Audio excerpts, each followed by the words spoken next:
Anyway, ngaendreme ke dzivafundiswa nepanzvimbo ungazikango nautitiza but Reverend Tembo Reverend Mafukize Kanzere arimwe riri popular nemugabe naye. So ngaendreme ke zvakanaka tikasira tungamirira vanhu vazvipapa muzita ramambo Jesu. Amen. Vana baba nana mai gamuchirwa iremekedzwa yakovana nevasikana mwana wakuitire nyasha zvikuru. Tada ndishumire shoko raMwari kubva John chapter 2. John chapter 2 from verse 1. Tada kutaura pamusoro pechinhu chinonzi answer kana kuti mhinduro. Kunamata kudai tine mhinduro dzatiri kutsvaka mumasituations akasiyana siyana. Saka chandakanzwa kune vamwe vazhinji ndechekuti havazivi kuti Mwari unopindura sei, kana kuti havasati vapindurwa here, havasati vanzwa matauriro ake. So there are times kuti munhu anoramba akamirira answer in the presence of the answer. Ukaenda kuna John 4:24 mukadzi weSamaria anoti kuna Jesu takamira Mesaya akauya achatiudza chokwadi. Ipapo Mesaya akauya, iye achiti Mesaya achauya, which means aimirira zviripo.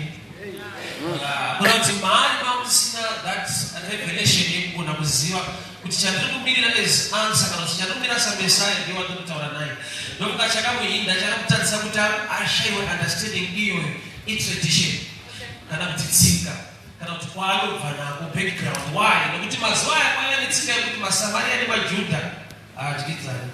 Haisi tsika yekudenga, itsika yakaitwa nevanhu panyika. Ndo zvavakangotenderana nawo kuti haisi nevavadyidzana. So Mwari achida kuvapa Mesaya ndokubva auya ari muJudha, ivo vasingadyidzani nemaJudha. Saka ivo vamirira Mesaya, but ndokubva auya Mesaya wacho ari muJudha, ivo nemaJudha vasingadyidzani. Saka ndo zvinoita kuti varambe vachimirira nokuti auya ari wrong side from their own understanding.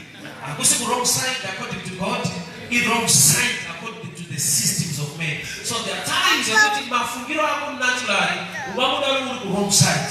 Yet Mwari vakatonza answer iri in your presence, but une answer yawaitarisira kana kuti mapinduriro wako awaitarisira kuti pamwe nenzira iyi. Because there are times yekuti vanhu havape Mwari praise, vanopa Mwari formula. We are supposed to praise him and he makes a way when it seems to be no way. And unogona kuita zvinhu nenzira dzake dzaanoda. But there are times yekuti munhu unoti wanamata kuna Mwari une mafungiro anoita kuti kana vachindipindura unofana kupindura so. There was a time vanhu vachinetswa nenyoka murenje, vanhu ndokubva kuti kuna Mozisi taura naMwari wako abvise nyoka pakati pedu. Vanhu vari murenje, vari munzvimbo musango murenje, ndokunogara nyoka dzacho kuti vaida kuti dzibviswe. So there are times kuti thinking yevanhu it's so funny kuti vanhu vari musango ndovade kunamata kuti nyoka ngadzibve ndokuvaona dziende kutaura nokuti ivo musango. So Mwari vachipindura muranda wavo Mozisi vakagadzira imwe. Mozisi ndobva atora bronze ndobva agadzira imwe nyoka ndokuisa danda, ndokuisa pamberi kuti anenge atarisa panyoka iri pano norarama. Vanhu vaida kuti pabviswe nyoka kuti vararame, Mwari ndobva vagadzirisa imwe, vanhu vakararama. So there are times yekuti chinonzi mhinduro kana kuti answer, sometimes we are in the presence of the answer, but inyaya yekuti tine mafungiro atinoita yekuti aifana kupindura nenzira iyi. There are times yekuti Mwari unogona kukupindura nechinhu chinenge problem iri part of the answer, but nekuda kwekuti wakachilebhura kare kuti no problem.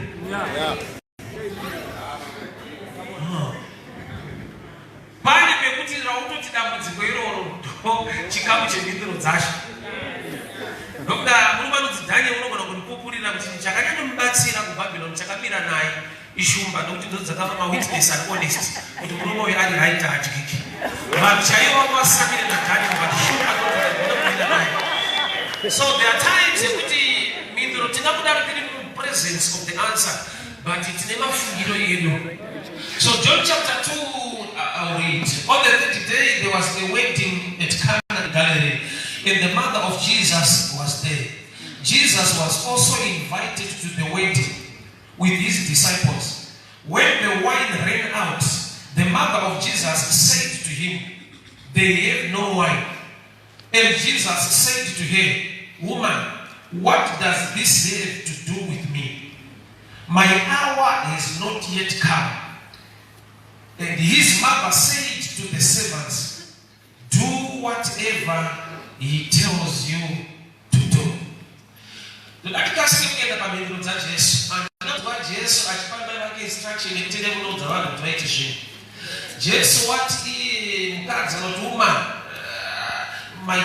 is not yet. What does this have to do with me? But a people were in the also, they are made up what itai chero shataura. And if we made at 2 months, you don't know what they are. The report were made at what looks like an insult. To my time is not yet. Nay. But if you make a good one, you not too much. Do whatever he tells you to do. You know, statement that do whatever he tells you to do. Really very dangerous. No good is able to whatever. Nobody wants to change that down. Even if you see the English, but you need to change that down. That level, you don't demand a trust. No good to outside the line of what you are asking.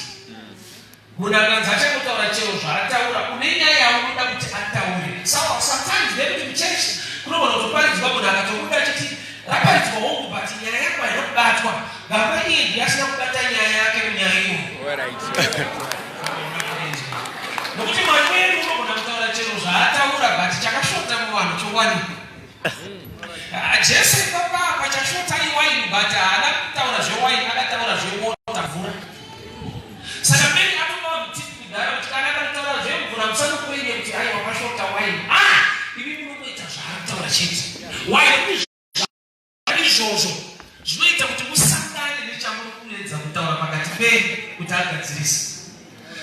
other words, just what I think out of topic.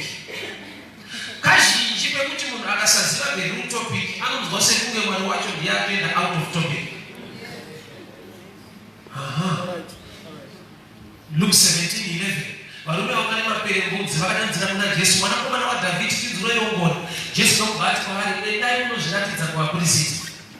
Vana vasina kutuma vasina kuporeswa. Vari kuda ngoni kupete basi. Havasina assignment, vari kuda healing. Vari pembunzi. But Yesu anangoni vachitaura kuti receive your healing right now.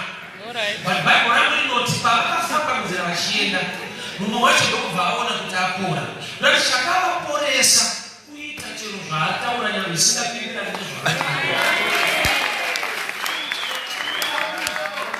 so wacho chinonzvingira muupenyu kunamata chekutsvakwa nevanhu yeti mwari wacho kadirivisa chiri pakati pevanhu but sometimes chauya on the side rekuti vanhu vanogona kusafungidzira kuti ndomhinduro yacho. Akuzviona time yakanga Jesu panyika vanhu vazhinji havana kugutsikana kuti ndiye Jesu wacho nechikodzero chekuti vane zvavaitarisira kuti anofanira kudai.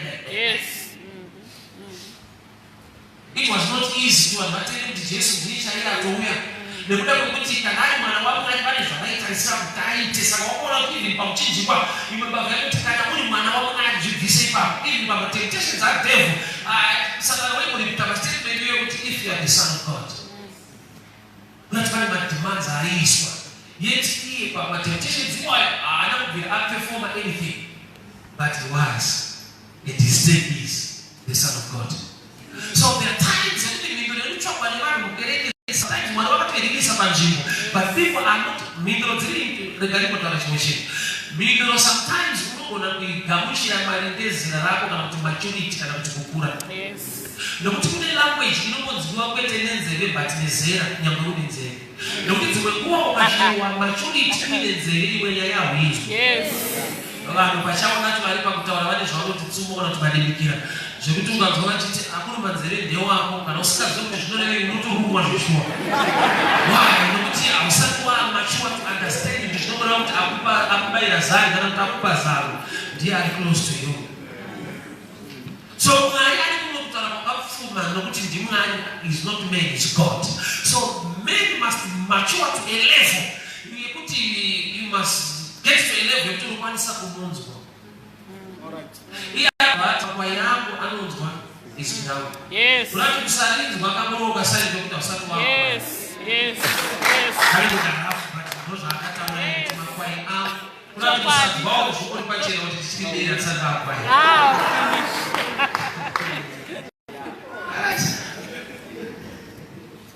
So Yesu akaenda msikita. Yesu hapo kwa mchaka. Era yamwiti kabeti nekuti wana anakukunga Yesu pamunga zvuchatu vakatokukunga paderi kuchatu kwacho. Alright. Saka shabisa kuti vanoita shortage nokuti pabudget yenyu panopasika Yesu mukati. Vanamoti chiuya Yesu deti rapo kwete vakagara pasi kuda kuchata chofati vakakushenza palast minute.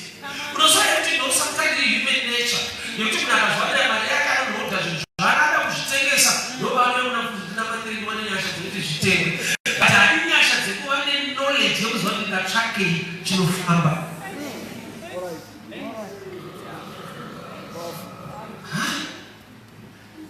Pane nguva yekuti vanhu kazhinji vanoda kusheredza Mwari pavari kumwe kwese vanogona kufanira rega.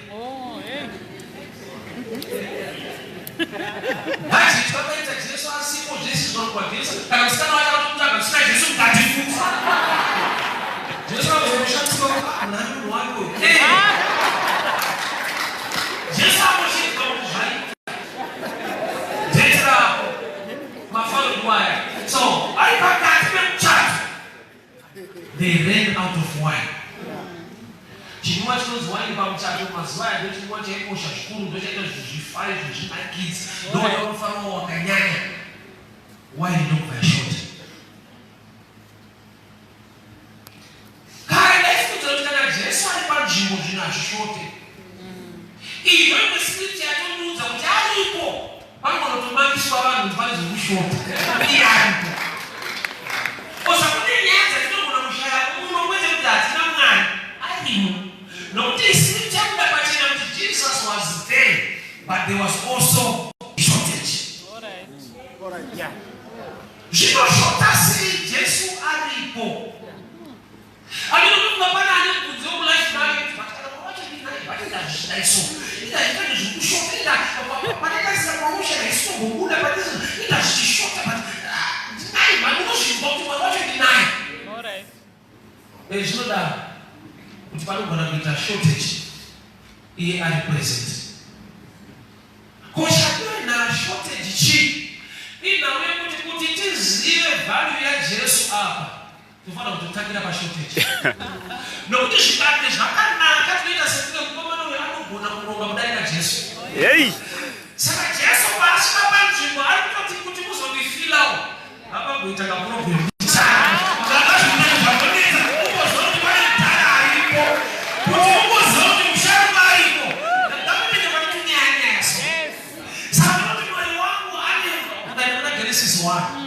Nyika ine rima isina shape. Ine problems. Mwari ndoba wakatanga. Mwari alimtanga zvinhu zvaright. Hakuna akaenda kuti nyika nemuzara kwanu silver gold belongs to me. Wanda kutangira panonzi kwanga kune rima. Nyika isina shape. Iri void. Empty. And God begins. Kuti Mwari wedu unotonzwa kuitirwa mushi. Akaona unge pakaita problem so hatangi kuine light atatomutangira musoro magetsi kavhese kuzimbabwe nyakaka Mwari akatangira kurima chaiko akatenga zvakachena mukatatora advantage kuti arasvika zvakadaro nokunga asikazvigone rima racho riripo ndopandoda kutanga nyika yacho iri empty ndopandoda kutanga. So value ya Jesu inokutangira pakuti pane zvakashota. Nokuti tikasabva kushota kwezvinhu inokugume kuti Jesu akabari akaitei hapana kuti zvazvakabalansa. Saka apa anga aripo akaitei akaita chishamiso pakaraisa a need of a miracle. Why? Nokuti wine paitotorwa vines aitorwa kumunda potoitwa fermentation zvinotora time kuti wine igadzirwe. Saka this time emergency. But you are waiting, people are going up. Je vous apprends à la budget, je vous apprends à des maladies, but you are waiting, people are going up. But I need of a miracle. This year 2020, I was going to life map Chaka, and this is when I need a miracle. Now, this situation is I shall be able to process. What I need now is a miracle. Now, this situation, when you listen with time, you understand this text better. Now, to finish what you study next year. But it's going to study next 5 months. No good power, but critical.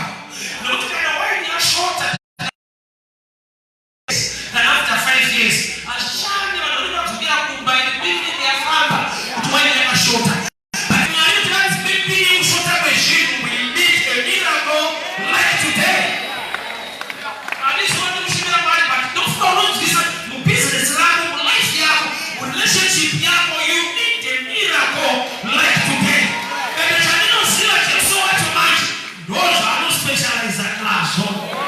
Yes. I don't know, Papa was a guy doesn't want. I was a short time and a particular what the Papa. But change my statement, you have to imagine, you know what the time. At my time is not yet. Go I am. So the next time you cannot do one by Santa Juana. I found see an ange. She comes at one pillows, to use one of the but in the time we are out of the year, some wedding, you prefer to be a why ever why?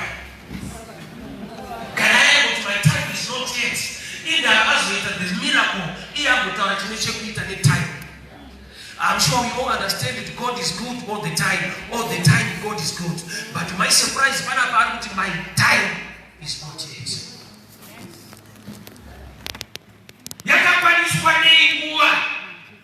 Made in the revelation. Sakaka in the one. Statement that made. Don't get to go and set up one in one. I can't do one. I got to do whatever He tells you to do. Whatever you want to change, down I mean itali. Unasema kuti mwalimu wake ndio kuti antaurashimwa moita ndio tunamata kuita zinotaura mwana. So panapa Jesu mimi pamoja na Jesu. Wewe mtu Jesu apefeme miracle jinjite. But pamoja na Jesu hapana miracle ya kunda babu darafu. Ndio baadhi kwa ndio baadhi miracle ya kuda. Yino tudani mimi mchiita hata unapete kutie aite za matauna. Akaita za matauna ili mtimba toma niwacho ili atomo. But kutie ade mwali wenu ili anatauna jinu bana bakira chiita. Inanga wetu Yesu ade favor adamu church na watu walibariko. Favor ipi? Favor ndio kwa Yesu ndio kuti. Ukamwita za ndotaura. You can make a miracle on your own.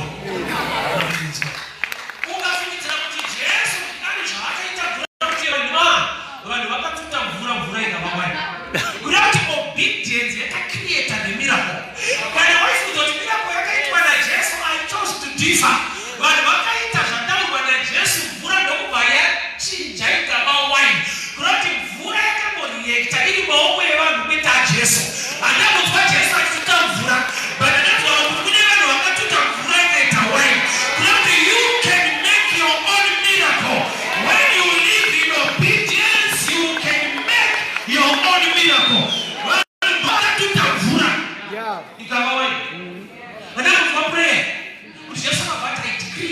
I see why.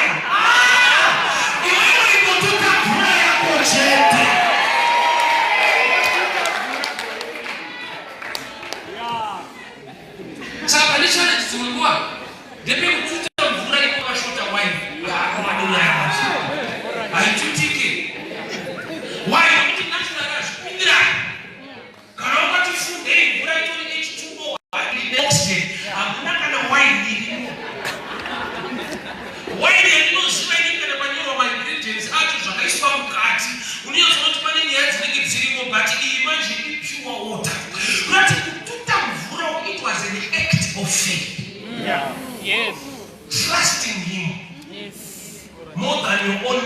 knowledge, your own knowledge, water is water. But when you trust him, water becomes something. Sakada kwa prayer yakaitwa ndakaona obedience yakaitwa mvura ndokubva yadheta nokuti vanhu vateerera zvataura. Mvura yakatoshanduka kuva wine, vanhu vatutiswa mvura. Kututa mvura rasirivha keri rakachipa. Saka uchiona kuti wine yako inonetsa kubata nokuti kututa mvura hakunakisi. Ende vanhu vane zvavakutaura kututa mvura vakatarisa. Usakuti pamuchato papasina vanhu pane vanhu vaiona vari mugenga rechituta mvura ipo pakashota wine.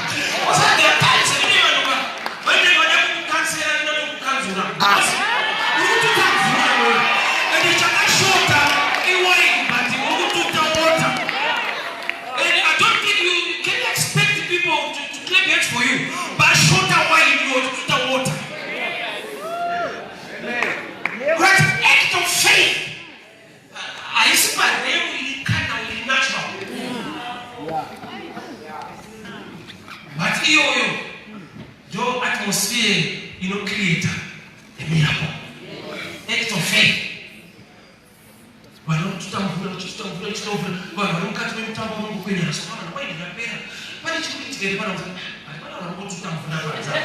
you don't become popular. Alright.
Disciples, Bible wrote my servants, but I don't show.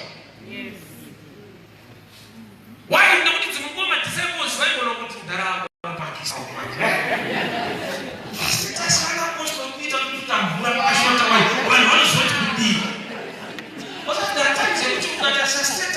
You miss what God is about to do.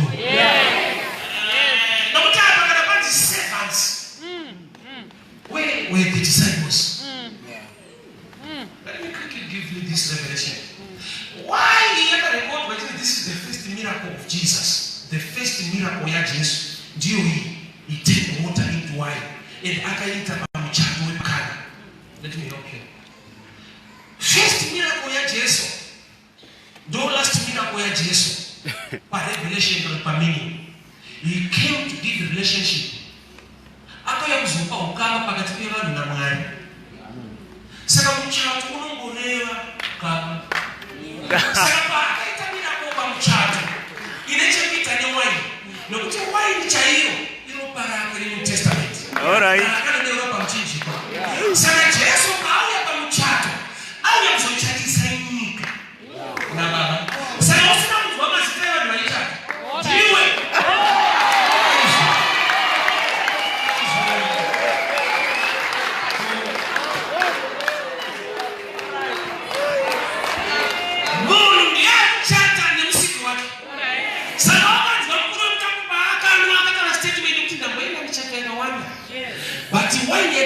this time you know what the caterpillar shakadara.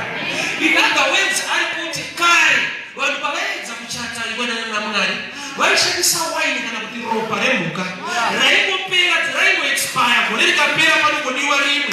You have the rainbow shot, but for where this new wine, you know, Parajeso. You are made righteous by his blood. So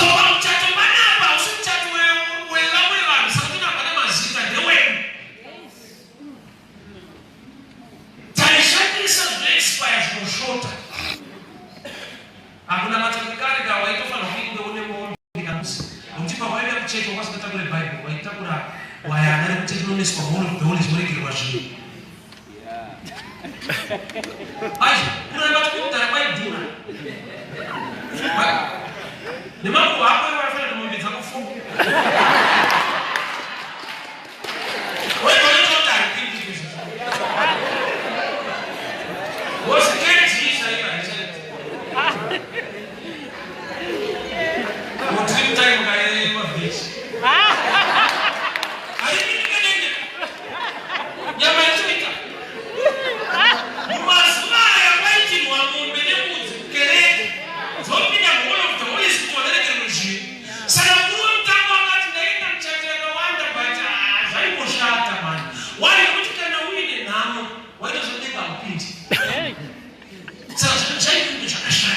Yes. Well, maybe it's not it for kuna mata. Because when you say that yes, kuna mata. When it's not sisi na huku, ni kuna mata. Sina moyo, ni kuna mata. Sina na boots, ni kuna mata shit. Sakuru mtapaka mtakate karo. Haiti. But kwa ya maji. Hawa zochati sana. Baba, ni wangu. All right. That's why I got this understanding. The reason why Jesus was born in a manger. I see era to make Arabic to make it a Jesus. Why in ya kuti era ili muname anapelekera wayana kuchipatana. No kuti Jesus baba baba tuona Joana katiro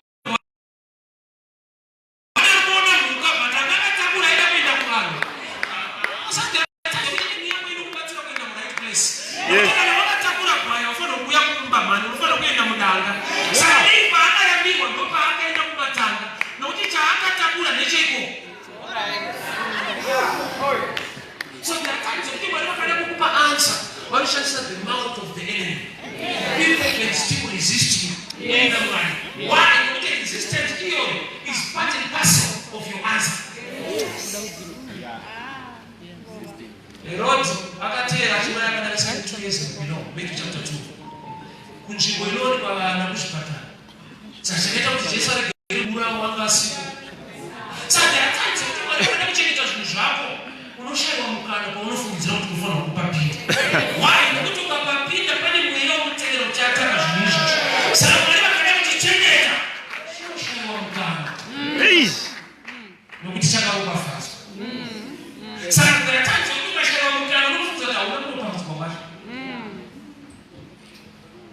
so pamuchato wepakana statement ina Jesu kuti nguva yangu asati yakwana ndakati chaveja kuti manje vanhu vanoda chinhu izvizvi kazvo zvinofana kufamba izvizvi kana kwenyu isati yakwana inokwana rini Mary ndokubva ava ne-this revelation yekuti aiwa isu hatifanira kumuudza zvekuita isusu vanhu tinofanirwa kuudzwa zvekuita naye ende iye haatendi kutapiwa formula nesu kuti pashoka zvakati saka taurai zvakati taimira kuona yakati chinonzi anointing chinoshanda sezvinoita madrugs nemapilisi. I will explain. Mukadzi ane the issue of blood paakabata mukombero waJesu akaporeswa. Jesu nokubata vasimba chikambiri which is the anointing, the power of God. Ndikamuporesa mukadzi uyu. Mukadzi anamubata achitaura kuti ndine issue yamukanishe ndine issue yakuyeropa ndibatsirei akangobata. Anointing ndobva yaziva pane problem. Saka uchiona vanhu vamapirisi kune headache haufaniri kubatsana munhu musazoswera kumuntu. Zvinhu zvakarongeka kusvika palevel kuti enge ine pain inoattracta the healing thing. That's why I'm still confused and I chose to differ. Kuti anointing inozonyorwa here kuti anointing ndeyebasa ndeyemuchato ndeyebusiness ko yega izive kana riri simba raMwari rinofanira kuziva pane problem. Kana kuita kuudzwa kuti chienda kumusoro chienda kugumbo, it's different. Mukadzi ane issue of blood anongotsanangura kuti ndine issue of blood akaporeswa issue yake. Why? Simba raMwari rinoziva pane problem. Ukaona rakutodirect rani mashehu mubya. And if chero show that to know yake.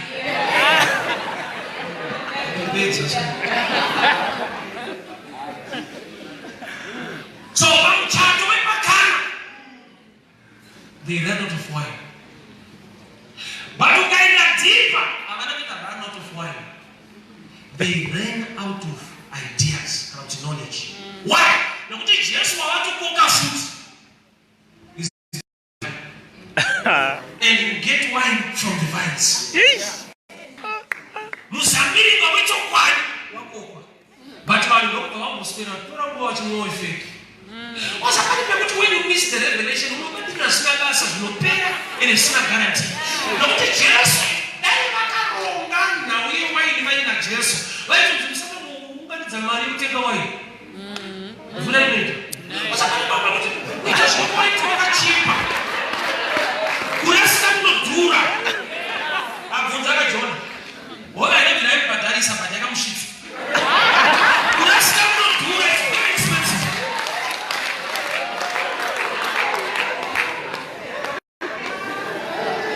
Right. Murumeno tichesa iba mchata. Dio wainyashu. Dio msabiri kwa uchu kwani. But waka mchaka iwe nizabiri gaida waka wine. But you see the true wine. And the original wine. Saka waka kuka wine. You know the Jesus. Don't vapere mwani wine. You waka kuka wine. So you have to answer when you know.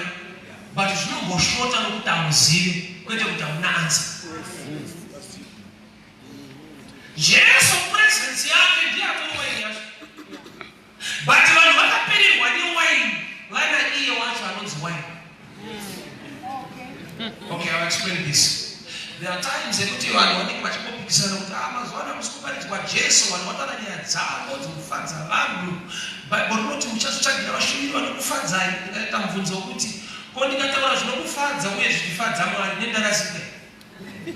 No fans are married to a town, and I have your mother to police. So the tower, any move far as only the home. Jiri correct na watu futu no fat. Sana kuto moveta kuti zvati zvinofadza vanhu azvifadze futi Mwari. Wozobetsera waka kana zvinofadza futi Mwari. Nokuti wafara.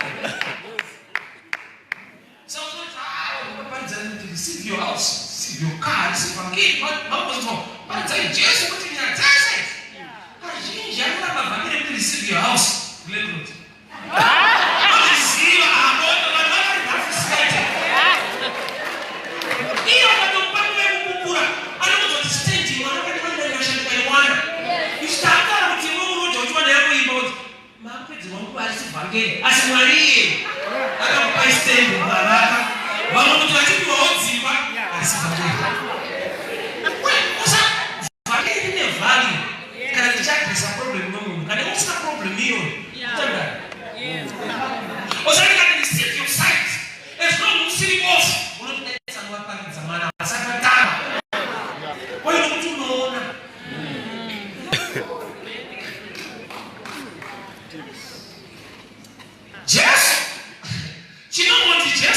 I'll explain. Number one is the person.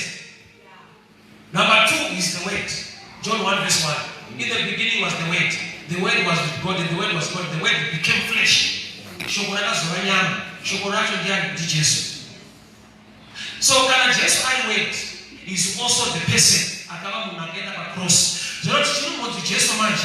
My levels and dimensions of your understanding is not just a person.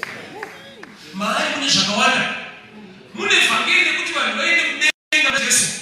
Mune fangene kuti denga ruiku vanhu. Thy kingdom come. Yes. Musati maenda iko kuliko kunomboya kunopanda. Azvinomboipa. Zvino. Don't get Jesu wacho. Kana Bible ichiti ndava pake takaporeswa tinopora inyama kwete mweya. Eri Bible rinokuda pachena kuti nyama neropa azvipinde usho wa Mwari. But we show one who are dressing up. Yes. Chinopores para noti wale nyama kwete mweya. Jesu wakutenda mari ane ministry inaita kuti vanhu vachipora nyama atoporesa. Pana John 6 akatombowanza chimba kwete vhangeri. age chingwa.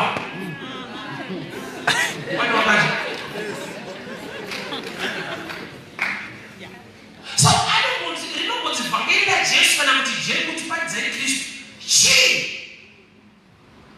those are levels and dimensions. She was living at Jesus when we natural data about what I did not teach you. Regarding the mission is doing at Jesus, watch you which we want to come to us as a wine. I ate the wine, but right up with my chest. But just the wine, that I should. You will travel and snap short as wise. But you know, is what you did as a farm after the just like the arcade.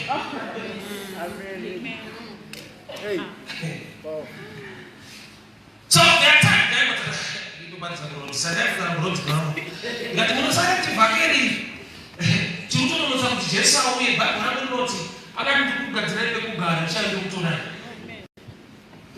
accommodation, Zimba. What you do delay Zimba? You did Zimba is again, not a miss up again at this. Do you know what those random to that? Great Adam important was on shells of Tora, Sakaske, and Dino to Zells of Tora. But that's how we are not about construction. Why? Yeah. Church hear me very well. Well, I'm chatting back. Wine yakashota. But avana kuziva kuti already answer iri present but ichashota. Chatoitika ndechekuti chatanga kuwa nzvimbo isolution kwete problem. Chechikati kuti wechini ndokuita pamari donation yamandi alpha and omega. Chinotaka kuitika muupenyu wako haisi problem isolution. But there are times that you miss or you don't understand solution yacho. Vanhu vakanyura pamazuva ano chakatanga is flood, chakatanga iark kuti vapinde. Chinoita kuti varegere kunyura ndochakatanga ndokubva vazorora. Vanhu pavakacha pamazuva ano chakatanga kuitika hakusi kuuya kwemoto, kuuya kwengozi dzinobuditsa vanhu. Solution is available, but sometimes it takes a revelation because what this is the answer. Genesis 18, that's another guy. That shepherd in your time range. Bible not Munga Meso Ahagai. Akaona Tsimi. Go to Mariva Vuna Tsimi. Yes. But I don't chamber but much. Yes.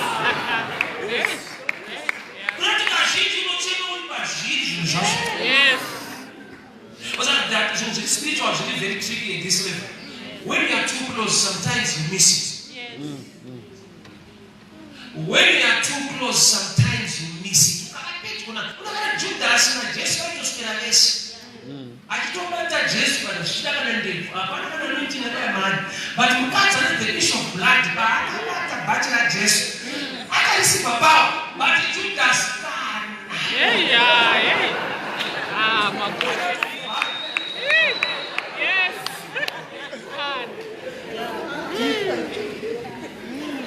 Sometimes when you are too close, you miss the value of the thing. Yes.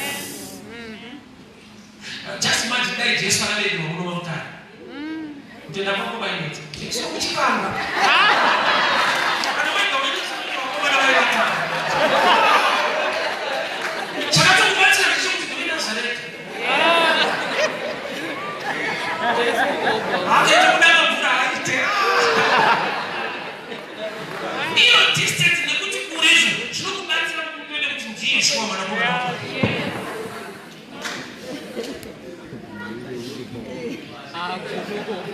It was not easy.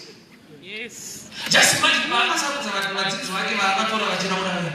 kuti aivasisa basa kuti vamutevere vakanoudza vadzimai vavo kuti atasiya basa vakuite tikungotera kuedzana kufamba muchamunoparara kuti tetimati basa rasiya makuite tikungofamba navamwedzana kufamba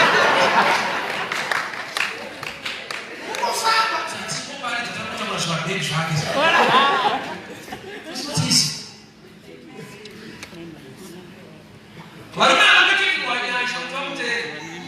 It was not easy. Sometimes when you are too close to the church, you miss it. You miss the value. I always tell people this thing to get a child, sometimes you will not say, well, I'm not going to stay.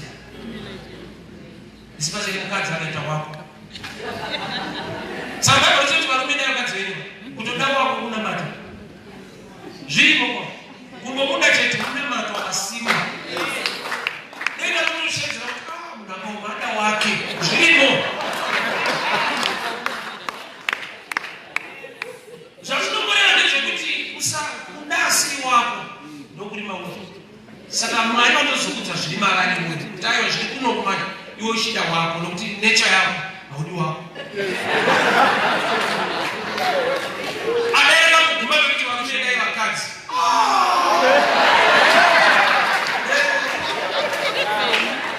akazotiremira apa ndopakapera nyaya yese tataenda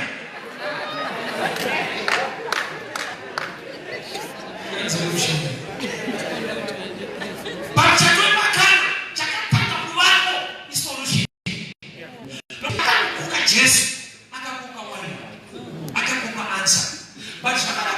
time could discover could answer to that but you will later what is and the message you put it to shy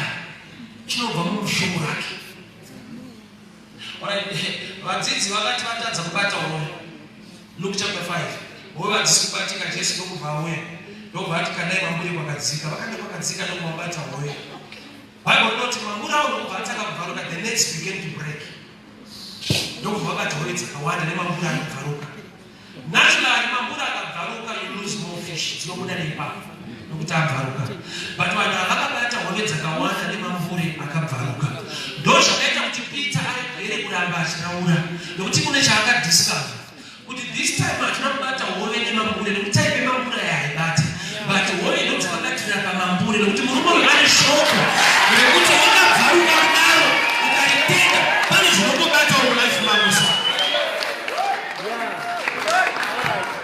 just imagine kuti neti rabvaruka iwe uramba une miracle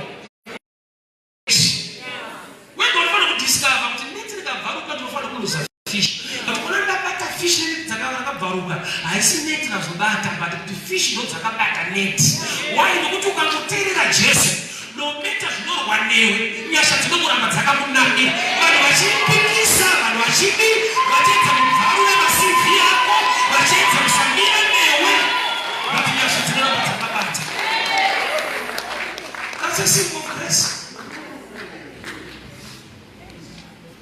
ndinofanira kuorwa kaita mumwe mukadzi Book of Joshua chapter 2 aitira akava genealogy ya Jesu mwari chaakaita ipapa pavakaita nekarafuso vakatendera munhu wese mujeriko kufara kundokupasana achiuraya evidence kuti aizikanwa zvanziramo chaiva chaivaipajeri saka manaiti zvati kuti munhu yaureke imwe timu inofanira kurowa pasi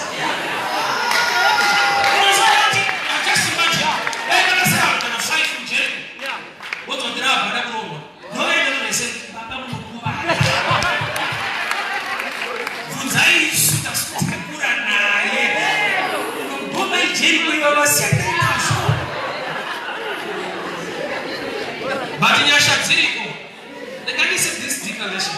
Yeah. Every voice pronounced negatively against your life. Yes. May God silence it in the name of Jesus. Yes. Every negative voice pronounced against your church, against your pastor, against your husband, against your family, against your business. May God silence it now in the name of Jesus. Hey, prophet. I'm sharing with you all. Yes. Look at my funganishwa. Yes.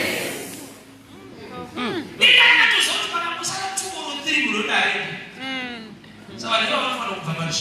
Yes. But solution is shortage. Don't you come over Jesu mahara shortage. But I don't want to shortage by na Jesu. In a way, put you one to zero to be ready to die.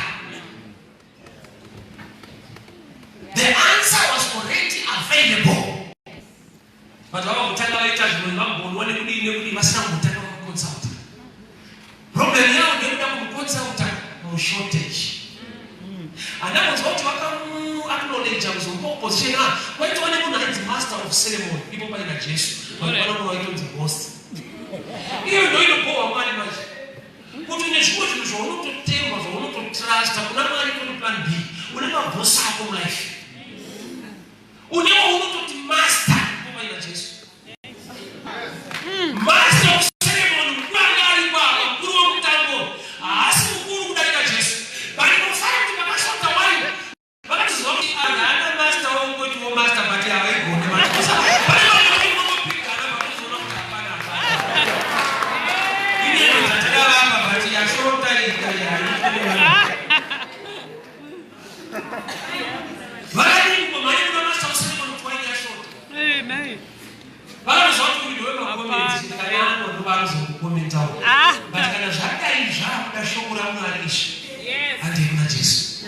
It's unfortunate Jesus was there.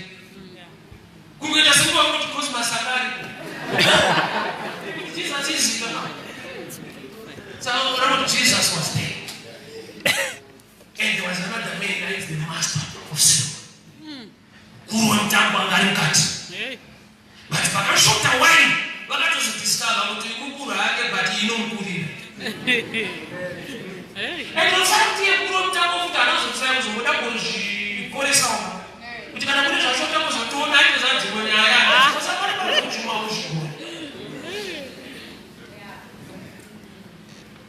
so Jesus, what does the chaka magic shortage? I want to get this revelation. Can I sense this is the first miracle of Jesus? The first one. What does he say to find a way that but you want miracle? You don't know but you don't know because of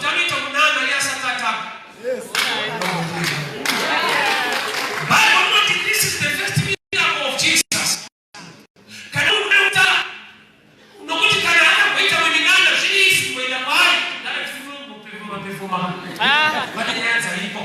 But I history. But you want do something that will show. Many people for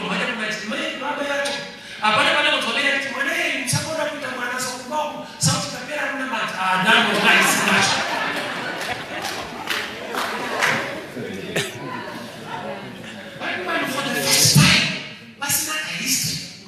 One to something we need to consult Jesus. Don't matter is God's grace.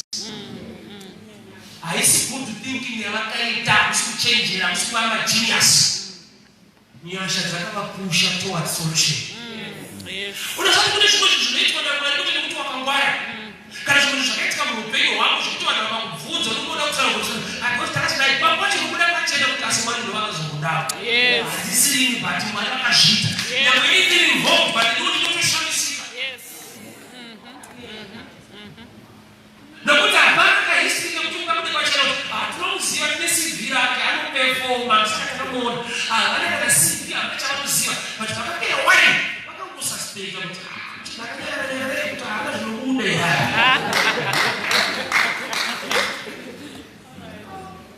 As not from thinking, shut up by grace.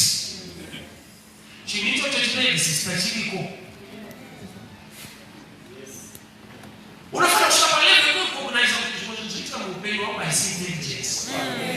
Ah, you might step up with the Atoma and touch my deal. Was I that you must have God in your life? Yes.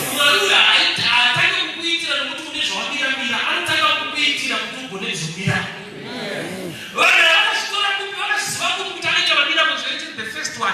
So not yes, right.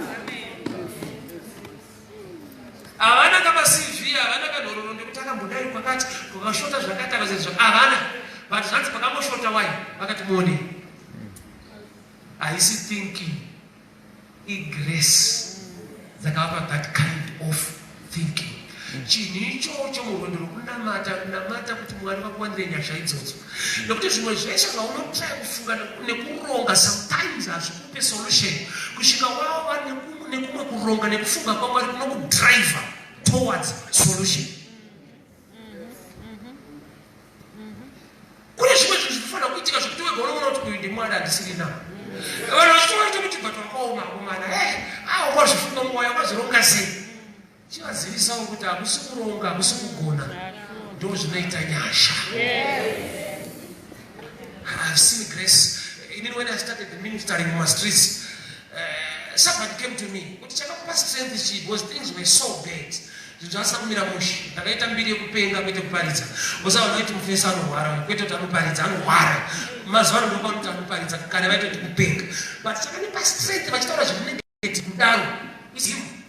Nokuti mandini mama tosvika pastage kuti kubva point kandipenge ndozviregera. Why? Because when you are married, what you want, some prove out of why you see. Let me get on that. But you want to keep on. That's his grace. But if you don't notice how it is, you don't know what which corner. Could you do a beautiful, who see what?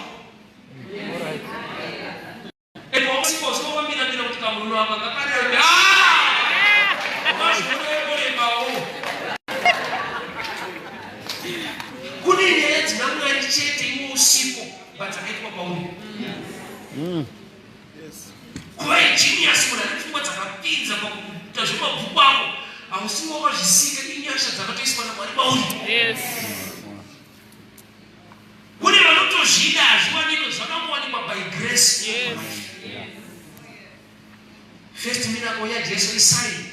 You take the first miracle ya wasapale pale panofunzira kuti wakatsvaga Mwari kuti unamati. Aiwa, oda chaiyo Mwari ndiye akatsvaga iwewe. Akakonzera kuti unamati. No problem ya Zakeo. Zakeo aitsvaga Jesu. Yet Jesu aitsvaga Zakeo. Nokuti akainge watadzika. Andi Zakeo anotaurwa nevanhu njeri kuti akari mutadzi arimira vanhu. Ndotaibeke mwana Jesu kana. That's why Jesu paakatosvika pamuti haana kubvunzwa dzipiti ndokwaaitoenda kumba kwaZakeo. Akati kuti Zakeo kuti ungatende kumba usati zvinoita nekuti benzi azvikoke kumba kwako. Ndokwaenda.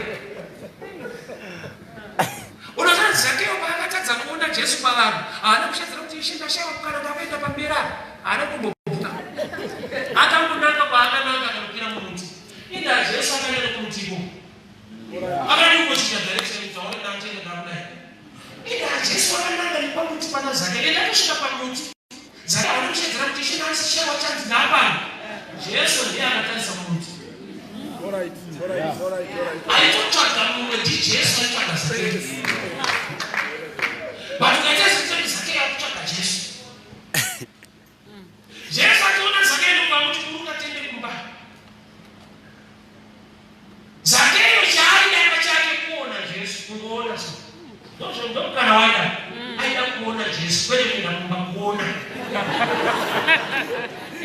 But amene chiri kuna Jesu ndiye ndakali wayera paiseti kuona. Hadi kumba. Wambo kweli kwa zvada stena uchadasa kuti Zakeo zvakaita ari mutu akamhanya kukwira. Nyika inotaiwa nemuti nemiti yakawanda. My Baba not okaenda muntu muonde maondo unoziva zvakaita akatsvuka kunze akatsvukira akanaka mukati akaora akashata. Saka Zakeo kana ari panze achikaona Jesu anenge munhu ari right but mumba ane mari dzevanhu. So anga akaora mukati. So time yemuti waakafira ndo time yake chiri chaiyo. Time yemuti waari ndo zvaari. Ndosaka Jesu akati alright. And I was going to Jesu anabvira kubvunza Zakeo. Tamari dzevanhu adzitorume mumini wako. Hausina matamushi. Jesu akamupfura mberi nekudya. Zakeo ndiye akangozobuda pachino kugara nemari dzevanhu. Vanhu vanoti kana zvakanaka zvasvika.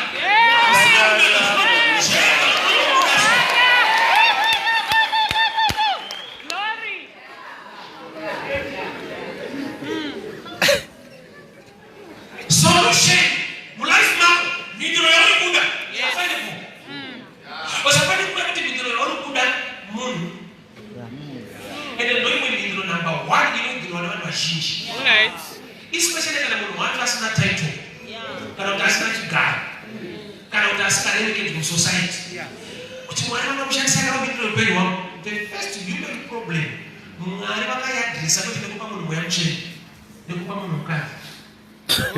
Mwari vasingazvese vapedza naAdamu ndokubva vaona Adamu vakati hazvina kunaka kuti munhu ave ega. Ivo vari vese Mwari naAdamu, Mwari ndokubva kuti hazvina kunaka. Uzati pane zvinogona kusana nokuti hamuna munhu. Mwari vari naAdamu ndovakati hazvina kunaka kuti uve wega. Ivo vari tu. Mwari vakati kuti kana uineni zvakatonaka hapana problem. Vakatobuda pachano pamwe pacho tese panopa mawani. Solution chii ndokubva apiwa munhu. So Mhinduro Answers or Ruchaka. Why don't you profit at you? Murume anonzi Adamu kuti be fruitful, multiply. Hachiitike izvinwina Mwari zvinowane mukadzi. Saka pane pamwe pekutoti chauri kudai wewe nyamwirina Mwari. I respect and love this statement. Yekuti Jesus, my last bus stop. It's half truth in our experience. John chapter 9. John chapter 9, Jesus akaona murume arikofu ndokubva apfira matepasi ndokubva atora mavhu akasamesebofu ndokubva atuma munhu kurizwisiro kunogeza. Indava Jesu atirifera munhu Samuel. Iye ari last bus stop. Iyo kasirita Jesu akarifera munhu Samuel. Ari kuti kana usangane naye unomwe mafuta unotopaona chete. Akatara bambi ndokona kutofa kuti kofunezo. Indati slow. Ukaimena zvakanaka. Slow zvinongoreva kuti kutumwa. In other words, Jesu ari kuti ari kuti nyangwe wasangana neni pane vatakatotuma kudhara kuti vakupedzera. Iwe hauziva nekuti Mwari unogona kudelegeta dzimwe nyasha dzekuti ukadzitsvaga mudenga dziko dzaabasi pana. Ukuti padzanosvikira pacho panokuboha.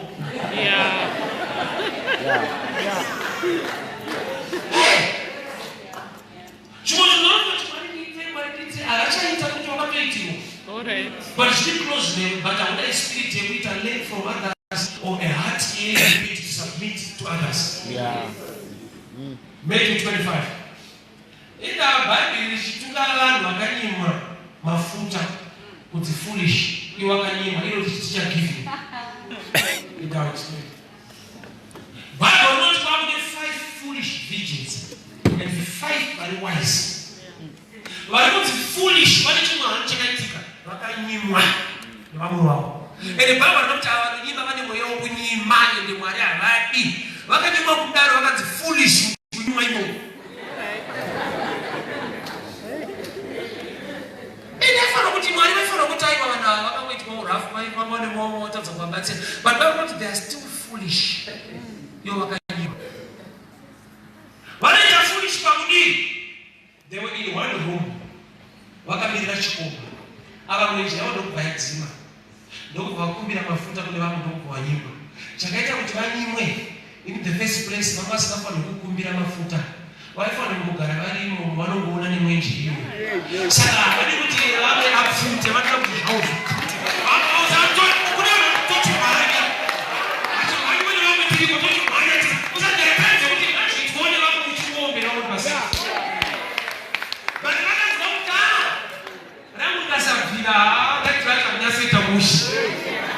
Imagine muri mu one room. Marange imesa kubvira muri 10. 5 odzima unokudini? 9. Mweje uchini kuona neuripo. Bazanyo zvinzwa mutari wazvangu zvikafuta zvangu singafute sondotadzwa pasi. Ndokubva vanyimwa. Saka denga ndokuti vanyimwa sovakanganiswa. Vari kunyimwa ndokuti vari kukumbira zvinhu zvisambirwe. In the same room hauna need yekukumbira. Just submit.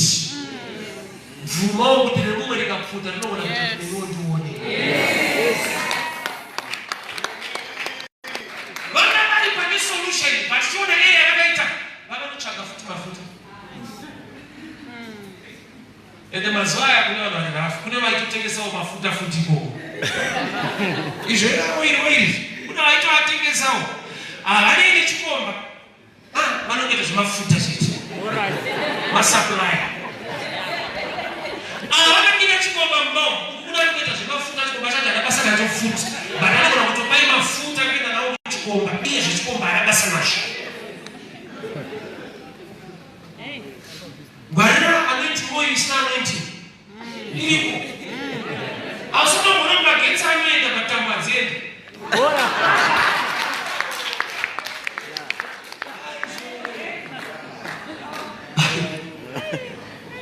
Ukatozwa magetsa aenda unotobata waya dzedze no problem. Pazvinoita kuti utye kubata. Unofunga kuti waya dzemagetsi dzine magetsi pamazuva adzina. So vamari pakati pesolution. But problem, answer nefanira kuireceiva with humility. Kuramba vari paside pavamwe varamba vari kufuta. But vakati aiwa shit toda kutsvaka inu. Kuda kuti humility yanovatadzisa kuwana solution. Yet solution was available. So vamwe answers in life which I want through humility, just being humble. Unoziva kuti Jesu auya panyika asi akakuta achiita basa rekupenga raakatumirwa naBaba. Akaenda kunovhizitira murume anonzi John the Baptist kuJordan River.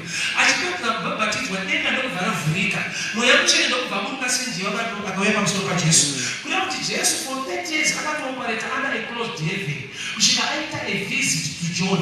Abhabhatidzwa naJohani denga ndokubva ravhurika. Kuda kuti Mwari vatomirira kuti ukaenda kwaJohani tichakupa mweya. Vanhu varamba vachiona matori makomo uchitenderera usikaende kwaJohani hatikupe. Why? Nokuti kuenda kwaJohani is sign of humility, kuzvideredza. That's why paakaenda Johani akati achitoti kubhabhatidze muri vakuru. Jesu akati toda kuzviita kuti kururama kwose kuzadzikiswa. Toda kuti pane kumwe kururama kunozadzikiswa when you become humble. So mhinduro dzimwe dzaunotsvaka kuti Mwari tipe mhinduro. Dzakaregwa kusvika time yaunova humble enough to learn from others. Knowing more is not knowing all. Kuziva zvakawanda zvive kuziva zvese. Kune vakapiwa nyasha yekunyora machapters akawanda. Kune machapters kumapisarema machapters akawanda. Kanyorwa nawo wanyori bali kune rimwe page rakangonzi Jude. Mamwe mapeji akanzi Titus. Nyangwe vamwe vakapiwa zvizhinji. More does not mean all. Kune kamwe kapeji so. Dzoti kamwe kabvisa Bible ratoshota. Kune zvokuti waverenga zvakawanda kumapisarema nekupi usazokanganwa Jude neTito. Ene mamwe zitatu anachiremerera usakukanzwa kuti Tito sokuti wanasokana. Kani kureina Tito noto wakomana aya. Tito. Varana Jehova ufuya na Tito. Nitoiko bhuku noti Tito. Titus. Shumon anafita.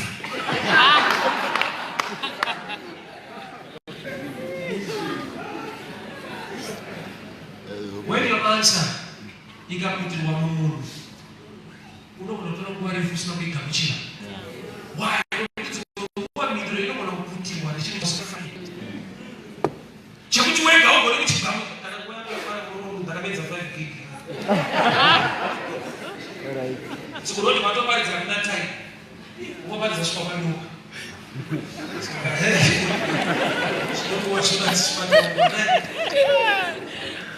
Answer 2020 is the same yesterday, today, forever. Yes.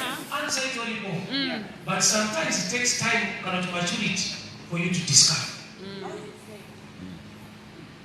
Motika dzikufamba mazuvano oili yacho zvicherwa blessing yakakutonika naMwari mambo kwenyika kudhara. But ana Solomon akafamba achifamba nemabhiza kusvika pakufa. Hawana kuchidiscover. Even Solomon Bible is the richest man. Akasina kana phone kana mbudzi yakasina. Kana kabudzi yakasina. Azvino kuti Mwari wakavanyima. Pfungwa hadzina kustretcha kusvika ikoko. Unoziva kuti kune dzimwe mhinduro dzaMwari dziri mumasystems kwete mumamiracles. I'll explain the difference.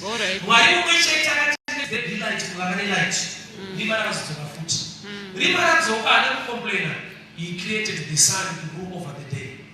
Kurati kwane light rinobva kuzuva kugoita light rakabva mumuromo waJehovha. So the light rekutanga is a miracle level. Light rechitu is systematic rinobva pachinotooneka pasource inonzi sun. So kune mhinduro yauri kuda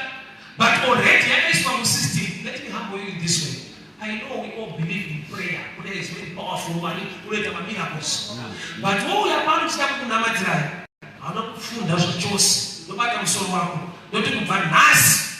Be an engineer in the name of Jesus. Wewe don't be so time watching the economy service. Unotenga panozoti pandira zvichena. Unoti unogamuchira engineer. Why engineering is systematic, you need to learn. Oh yes. All right. Ndani 42 years. Ndatenga maprocedure akawanda. Ndaona mamira kwa machinja achitwa. Why asandaona? Ndiye kuna mnasina kufunda kama Jehovah adoko. Hasa sasa hapo. Why? What you actually evangelism systematic. Yeah. You need to learn. Pale zinotoda kudzidzwa. And there's not a to be a doctor. But shortcut in the speaker when you go train of Tora. But you know, starting to which doctor? Which doctor? Why? It's a systematic thing.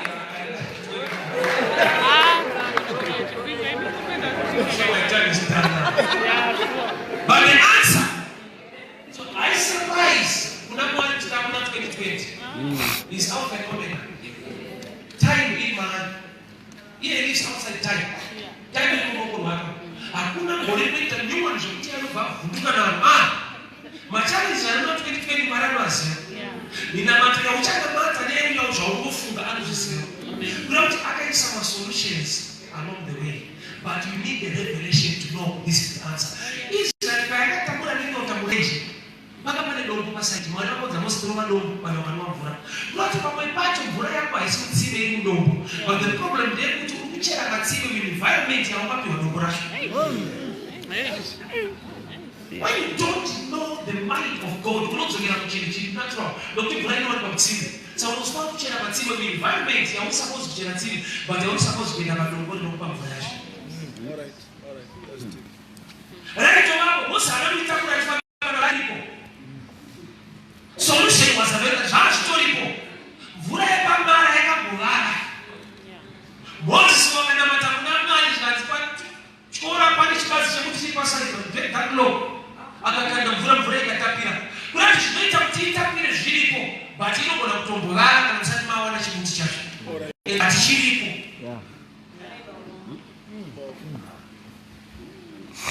Kune mhinduro dzaunowana dzaunoreceiva nepachiriti nekukura. Kumba kwedu mutemo wekumba kuti madrinks kana ari mufiriji mwana wese wepamba inaiti yake kurwa nezvepamba pawo. But hatina kupenda nawo saka tinovhura madrinks padoo. Padoo pane panovhurwa napo drink naipete resi pane panovhurwa napo. Ipapo panoda height. Saka divine nyangwa ari mwana wepo ane height. Akasatitambidza kuti ndimuvhurire haanwe. Why haashiri katini rake. Kuna kuti kune dzimwe mhinduro dzinodhimanda growth maturity. Kuti ugone kuopera answers ako. Ukasakura kusvika pane chimwe chiyero. Zviri zvako. Mwari vanototywa kukutambidza. Jesu ane simba rinotyisa. Pane time yaakati chingwa ngachiwande chikawanda. Hove dzikawanda. Pakasara 12 mabhasiketi echingwa. Chisina kusara ifish. And chinonana ifish. But dzine nharo pakunana hadzisari. Pakasara starch chingwa. Saka ita kuti ndahove dzine nharo. Kuti Jesu anowanza chingwa nehoyo, but unozonzwa kuti chingwa ndo chakasara, but hoyo hakuna. Ndakatozodiscover kuti pane nyaya iri strange yakonzera kuti hazvino kuti Jesu ana kwawo. Tiri motadzera dzidzi vake akavatora kufishi. Saka hoyo dzikasara vachiriziva mabhaya vanoenda. Ozandiatache kuti Mwari anotokutyisa. Kuti Mwari ikavanda kutoenda kunadzo. Nokuti wamatopromisa kuti kutora. Zvavo zvakabatana munoita mudumbu. Imagine kusara 12 mabaskets ane fish. Pinja unoona basket ine fish pozi kuti ndaraunda inodambira mbai yakati. Next service, Yesu alishauri wadzidzi wake. Kwa basket. Sasa unasema kuti pane pamwe pekuti Mwari akatoti awards chimwe chinhu chakanakisa malife mako. Ngakangodza sina ngestere. Uchida mari zhinji, uchaona mari zhinji. Urikuona nyasha zhinji pamari shoma. Anozati kazowana iri mari. Munhu wangu aiti. Saka ngaite shoma, nyasha dziri zhinji. Anoramba achitsvaga nyasha. Munhu anogona kulimita Mwari kuita miracle nokuti munhu anotozikanwa kuti ane hunhu hwake nezvaanofunga. Kune mumwe abati wanokuona Jesu akutoona naye muguta akanonamatirwa kuti wakonera nebofu chandikuona vanhu ngemiti. Unoona murume uyu anga ane problem yekusaona, but paakanamatirwa ndokubva aita futi problem yemaonero. Osakunoona kuti vakawana breakthrough yato problem futi. Waona mundinzwa. Ibofu aone anamatirwa ndokubva kuti unoona zvikanzi vanhu ngemiti. Kune aritendera saka tende kutsvaga hunyu inotanga nemunhu wakutaura naye.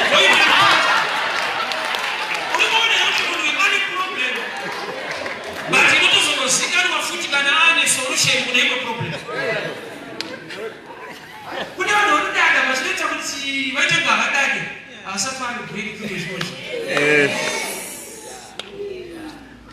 Baba unofunga kuti kuna right ayo pane zvikupo kudzikamisa. Zvikaita tambanuka saona kudzikama kunyepa chema wega unotoziva. Apagari kunzwa mashoshe kuti hazvina kutambanuka.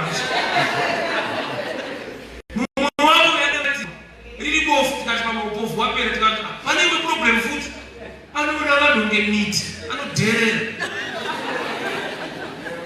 Vachambopa Jesu kumubata muda naye muguta. Ndozvaaitwa nehama dzake aingobata pachifambwa naye. Jesu ndokubva aita the same thing inoitwa naye. Imagine dai akabvunza nhani andibata kuti Jesu onzi aiwa Jesu haakudaro ndozvinoitwa nanasekuru wangu. Jesu anoita zvinoshamisa akuna kundibata zviri ordinary so. Paari kubatwa naJesu, paari kubatwa nesolution, Jesu ane zvaanoda kutesta nekuziva maari. Nokuti munhu akangoziva kuti zvake zvaakuita ane mamashoko anotaura. Ane zvimwe zvaanopromisa. Zvikangobatana zvikangofaya chete. Mumwe munhu anoita kudumbu. Saka Mwari unoziva kuti vanhu vasaite kudumbu zvokuda zvimira. Une mapromisi zavo kuti vanobata shungu kuti handite zvekutanga. Kana zvinhu zvangu zvabatana. You are blessed to become a blessing. Unoropafadzwa kuti uve chiropafadzwa. Nokuti chimwe chinotopisa blessing imindset yawanayo towards that blessing. Une pfungwa yaunoonza zvikangofaya chete mumwe anotobata shungu. Vanhu ngavazive Mwari kuti waropafadzwa. Kwete tukazive iwewe, kwete tukabhige iwewe, ngavazive Mwari. Iva nemind yekuziva kuti kana zvanaka vanhu vachazivawo kunaka kwaMwari. Shoma times God, but we're not so good for that.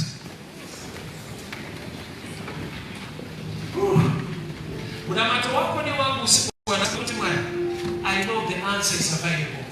Open my spiritual eyes.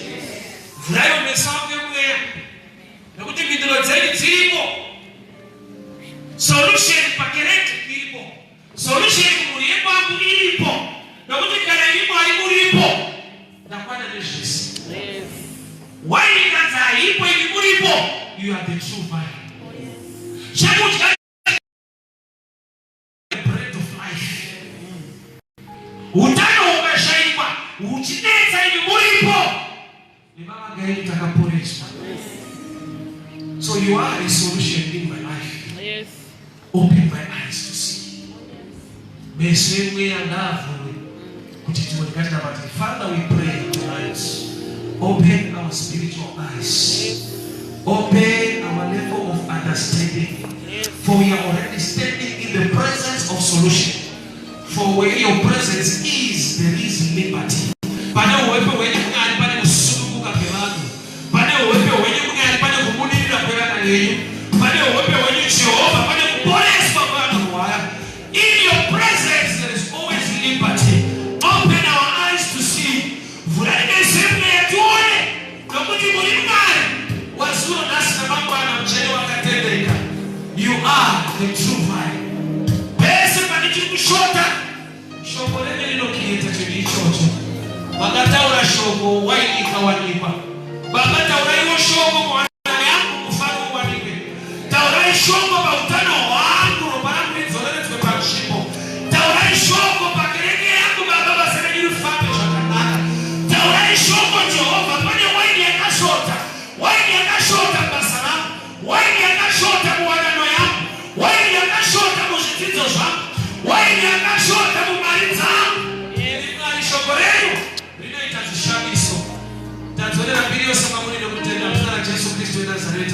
Amen. God bless you so much, church.